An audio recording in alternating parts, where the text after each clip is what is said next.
আসসালামু আলাইকুম। অনেকদিন পরে কালিকাবাড়ি লঞ্চ ঘাটে আসলাম। তাও আবার ঢাকা থেকে কিছু মাল কিনেছিলাম, সেগুলো নেয়ার জন্য লঞ্চে পাঠিয়েছে। লঞ্চটা অতি জোরে আসতেছে, পল্টনে অনেকটা জোরে একটা ধাক্কা লাগবে।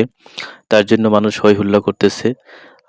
দেখেন এখনো লঞ্চটার স্পিড থামে নাই, কিন্তু ধাক্কা লেগে হ্যাঁ, হেব্বি জোরে একটা এই যে ধাক্কাটা লাগলো, হেব্বি জোরে একটা ধাক্কা লেগে তারপরে লঞ্চটা থামলো। এই লঞ্চের ভিতরে অনেক মাল সাবানা রয়েছে, তার ভিতরে আমারও একটি বস্তা রয়েছে। প্রায় ১,০০০ পিস বোতল কিনেছিলাম, তার একটা প্যাক করে কেরানীগঞ্জ থেকে কালিকাবাড়ির ঘাটে তারা ওখান থেকে পাঠিয়েছে। আমি তার জন্য এখানে আসলাম এবং তার সঙ্গে সঙ্গে ভিডিও করলাম। আমার এই অভ্যাসটা আগে থাকতো, আছে লঞ্চের ভিডিও করতে ভালো লাগে এবং আমার blog channel BS multi blogs YouTube চ্যানেলে ভিডিওগুলো দিয়ে থাকি। দেখেন লঞ্চটা আবার ব্যাগে চলে যাওয়ার কারণে অনেকটা ফাঁকা হয়ে গেছে। লঞ্চের এটাকে এই যে রশিটাকে বলা হয় আল্লাদ, এই আল্লাদটা টেনে খিঁচে বাঁধার জন্য চেষ্টা করতেছে।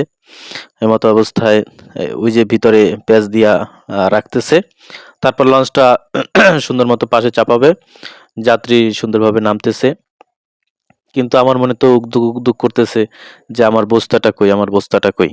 হুম, আমি এভাবে খুঁজতে থাকি কই যে কোন সময় দেখি আমার বস্তাটা নামায়, কিন্তু লোকজন নামার কারণে লঞ্চ থেকে মাল সামানা নামানো হচ্ছে না। লোকজন নেমে যাওয়ার পরে তারপর লঞ্চ থেকে মাল সামানাগুলো তারা নামাবে।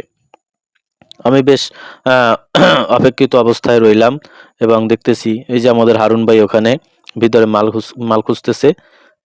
উনি হচ্ছে এখানেকার ওই যে এই যে একটু আগে দেখা যাচ্ছে, আমি দেখানোর জন্য চেষ্টা করতেছি। এই যে তিনি একটা সাউন্ড বক্স নামাইতেছে আমাদের হারুন ভাই। এখন এই যে আমার এই বস্তাটা, এবং বস্তাটা আমার নিজের হাতে দিয়ে আমি ধরলাম। বস্তাটা নিজের হাতে দিয়ে ধরলাম এবং নিজের হাত দিয়ে আমি নামিয়ে নিয়ে যাচ্ছি। নিয়ে গিয়ে পল্টনের মাছ বরাবর আমি সেখানে রাখলাম। মনের ভিতরে একটু আনন্দ লাগতেছে যে লঞ্চের মাধ্যমে আমার একটা পার্সেল আসছে, সেটা আমি নিজে রিসিভ করার জন্য আসছি। একটা একটা আনন্দ মুহূর্ত। আরও লঞ্চের ভিডিও করতেছি, এটা আরও আনন্দদায়ক ভিডিও। এই লঞ্চ থেকে আরও মাল সাবানা নামাইতেছে। এমতো অবস্থায় আমি ভিডিও করতেছি আর দেখতেছি আমার পার্সেলটা মাঝে মধ্যে কি অবস্থা, কিন্তু নাম টাম ঠিকানা কোথায় খুঁজে পাচ্ছি না, কোথায় লেখা ছিল। এই যে এই যে লেখা লেখা দেখা যাচ্ছে, প্রোপাইটার লেখা, proprietor Bayezid Hossain, Hahnemann homeo complex, এবং ফোন নাম্বার দেওয়া রয়েছে। আমাকে পাশ থেকে আবার কেউ জিজ্ঞেস করতেছে, ভাই এতে কি আনলা? এই যে ভাই মোতালেব ভাই বলতেছে যে কি আনলা এর ভিতরে? বললাম যে আমি ঔষধের জন্য বোতল নিয়ে আসলাম। তো লঞ্চটা এখন এই মুহূর্তে ছাড়বে এমন একটা অবস্থান তৈরি হচ্ছে, কারণ অনেক মাল সামানা নামানো কমপ্লিট হয়েছে। আহ, এখন আর মাল সামানা নাই বললেই চলে, এখন লঞ্চটা ছড়ে যাওয়ার অবস্থান নিয়েছে।